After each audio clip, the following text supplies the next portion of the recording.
Assalamualaikum warahmatullahi wabarakatuh. Di sini saya akan menjelaskan tentang ISO 56001 tentang rekrutmen.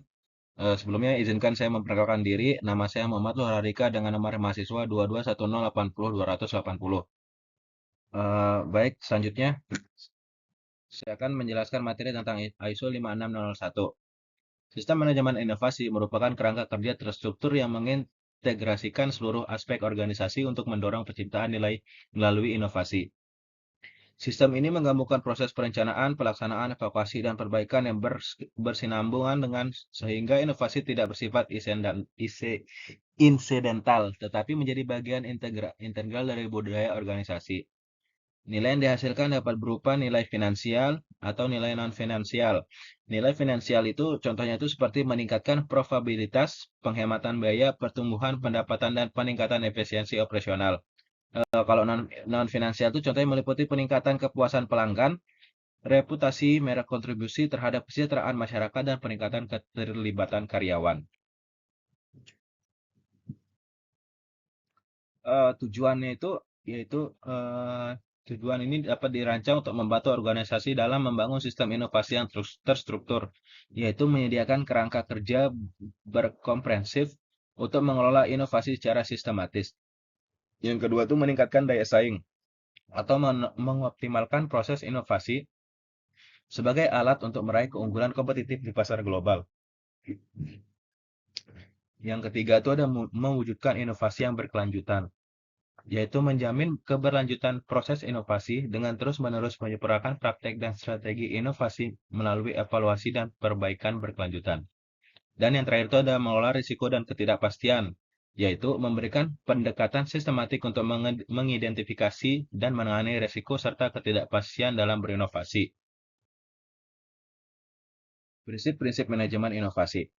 Yang pertama itu ada realisasi nilai, yang kedua ada kepemimpinan visioner, yang ketiga ada arah strategis, yang keempat ada budaya inovatif, yang kelima ada manajemen ketidakpastian dalam inovasi, yang keenam ada sistem pendekatan, yang ketujuh ada bukti berbasis keputusan, yang kedelapan ada adaptabilitas dan ketangguhan eksternal. Di sini ada beberapa catatan istilahnya, yaitu tentang shall yang berarti keharusan, consider yang mengidentifikasi suatu tindakan perlu dipikirkan, dan can yang yaitu menunjukkan kemungkinan. Pemahaman terhadap istilah ini penting untuk memastikan interpretasi dari dokumen yang tepat. Di sini saya akan menjelaskan siklus PDCA. Siklus PDCA itu yaitu pendekatan Plan, Do, Check, atau X merupakan alat manajemen penting dalam ISO 56001 untuk memastikan proses inovasi berjalan dengan efektif dan berkelanjutan. Adapun penjelasannya itu yang pertama itu ada plan rencana, merupakan tahap perencanaan di mana organisasi menetapkan tujuan inovasi. Yang kedua itu ada DO atau laksanakan. Pada tahap ini rencana inovasi diimplementasikan, aktivitas operasional dilakukan sesuai dengan perencanaan. Yang ketiga itu ada cek atau periksa. Evaluasi dilakukan untuk memonitor hasil dari kinerja inovasi. Yang terakhir itu ada X atau tindak lanjut. Berdasarkan hasil evaluasi, langkah perbaikan dan tindakan korektif. Selanjutnya itu ada konteks organisasi.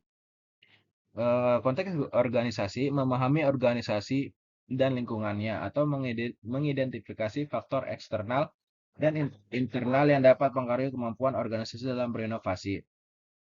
Selanjutnya itu memahami kebutuhan dan harapan pihak berkepentingan.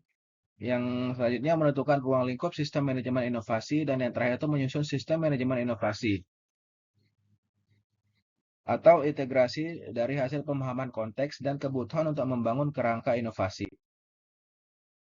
Adapun dukungan dan sumber daya, yaitu sistem manajemen inovasi memerlukan dukungan sumber daya yang memadai, termasuk orang yang berkompeten, infrastruktur lingkungan kerja, serta sistem informasi dan komunikasi mendukung kolaborasi dan pembelajaran. Selanjutnya ada evaluasi kerja, yaitu pemantauan dan evaluasi atau menentukan metrik dan indikator kinerja. Yang kedua itu ada audit internal, yaitu melakukan audit secara berkala untuk memastikan kesesuaian dan efektivitas sistem inovasi yang diterapkan. Dan yang terakhir itu ada tinjauan manajemen atau melibatkan manajemen puncak dalam meninjau performa inovasi.